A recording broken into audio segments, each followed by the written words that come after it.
أهلا ومرحبا بكم مشاهدينا الكرام في برنامج مصطلح الأسبوع. في كل أسبوع سنقدم لكم مصطلحا، وسنتحدث في هذا الأسبوع عن معنى المصطلح بذاته.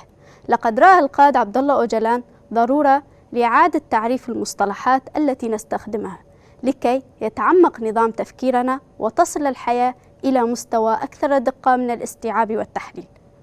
ومن الأسباب الأخرى هي تحريف المصطلحات العلمية عمدا، والتي من شأنها تعميق تفكير الفرد، ويتم ذلك من قبل الأنظمة السلطوية والدولتية، ولا سيما نظام الدولة القومية، فإنه يقوم بتحريف المصطلحات بتخطيط وذكاء فائق.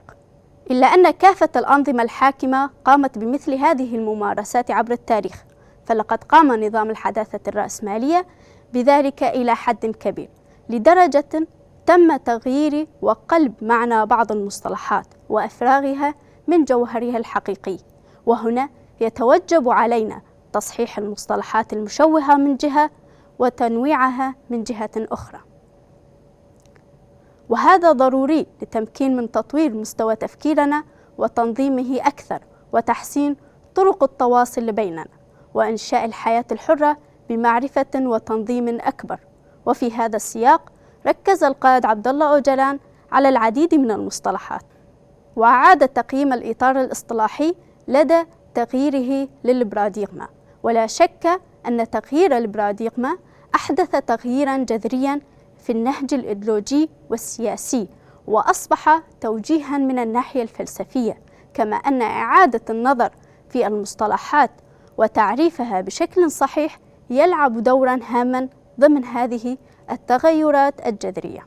ويبين القائد عبد الله أوجلان في كتابه القضية الكردية وحل الأمة الديمقراطية تحت عنوان الإطار الاصطلاحي والنظري كالتالي: من الصعب صياغة تفسيرات مفعمة بالمعاني في علم الاجتماع من دون تعريف المصطلحات والنظريات الأساسية المستخدمة فيه، علما أنه لم يتم الإجماع بعد على تعريف لعلم الاجتماع ذاته، ولن يكون معقولا بذل الجهود والبحث عن الجزم في حقل علم الاجتماع في حين الذي تعاني فيه العلوم بجميع حقولها من الأزمة. ما يلزم أساسا هو تعريف السليم للظاهرة الاجتماعية، فأنشطة معرفة المجتمع تتميز بإرث زهيد أكثر مما يظن في حقل المعنى، حيث نواجه مفارقات من قبل الغوص في مزيد من الجهالة كلما ازدادت المساعي لتعريف المجتمع. فبقدر ما يلعب المجتمع دورا مصيريا في تطوير الفرد الإنسان، فهو يعد بالمثل حجرة عثرة على درب تطوره أيضا. هذه هي المفارقات الاجتماعية، فالفرد الذي يزعم أنه حر في ظل الليبرالية المعززة للفردية، والفرد الذي كبلته الجماعة بقيود وثيقة، هما فردين مشوهين بمعايير متماثلة، ومقصيين من الحياة بصفتهما، منفردين بذاتهما. ومن غير الممكن تعريف المجتمع اعتمادا على هكذا أفراد مرضى. كم هو مؤسف حقا أن البشرية لم تتخلص حتى يومنا الحالي من تأثير هاتين الحالتين. من هنا فمدى القدرة على السلوك العلم وإنتاجه بهذه المفارقات الاجتماعية موضوع جدل وسجال إلى آخر درجة، ذلك أن الذكاء الذي يعد شرطا أوليا لتمكين من مزاولة العلم لن يستطيع تحقيق قفزاته إلا بالتعبير عنه من خلال المجتمع، إلا أنه يتم قطع طريقه بعد خطو خطوة إلى الأمام على يد هذه الكيانات الاجتماعية. بالتالي تبقى ظاهرة الحقيقة نسبية إلى آخر حد. وفي هذه النقطة بالذات فإن الإنسان ذا الذكاء الغائص في العقائد أو الأفكار الأكثر تصلبا يقدو مخلوقا بليدا وذا وعي خاطئ لدرجة تفوق ما هي عليه الكائنات الحية تخلفا. ولدى التفكير بمدى استفحالية المجتمع الدوغمائي فإن نسبية العلم تفرض وجودها بدرجة ملحوظة. إلى جانب استحالية تجاوز هذه المفارقات الاجتماعية كليا، فمن الممكن تخطيها ولو بحدود للوصول بذلك إلى مستوى المعرفة. وفي هذه الحال فقد يكون الوصول إلى أقصى درجات المعرفة بصدد الحياة نفسها أمرا ممكنا، فالحياة من حيث هي الطبيعة المدركة لذاتها قد تجعل الموت بلا معنى.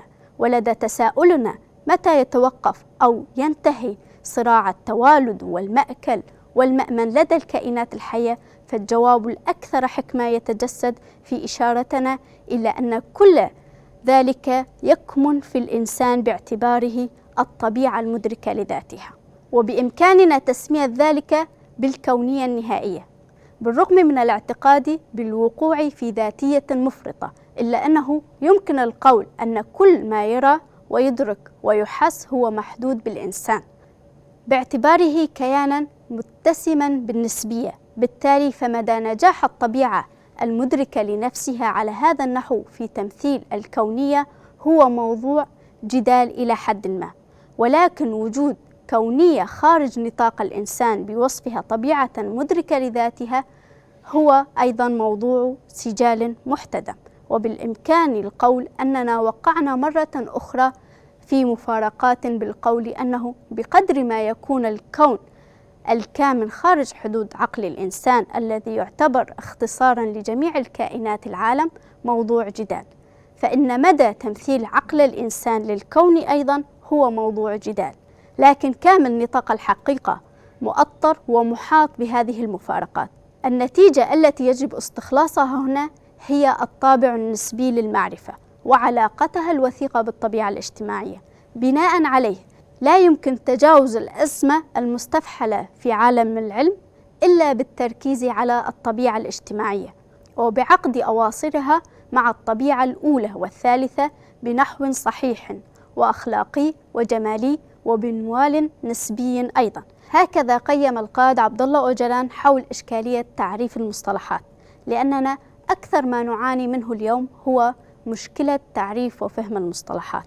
ولكي نتمكن من إدراك معاني المصطلحات التي نتداولها علينا العودة إلى معجم القائد أبو والبحث فيه حتى نصل إلى المعنى الأقرب إلى الحقيقة. في هذا الأسبوع تناولنا معنى وأهمية تعريف المصطلح، وسنلتقي بكم في كل أسبوع بمصطلح جديد. مع السلامة.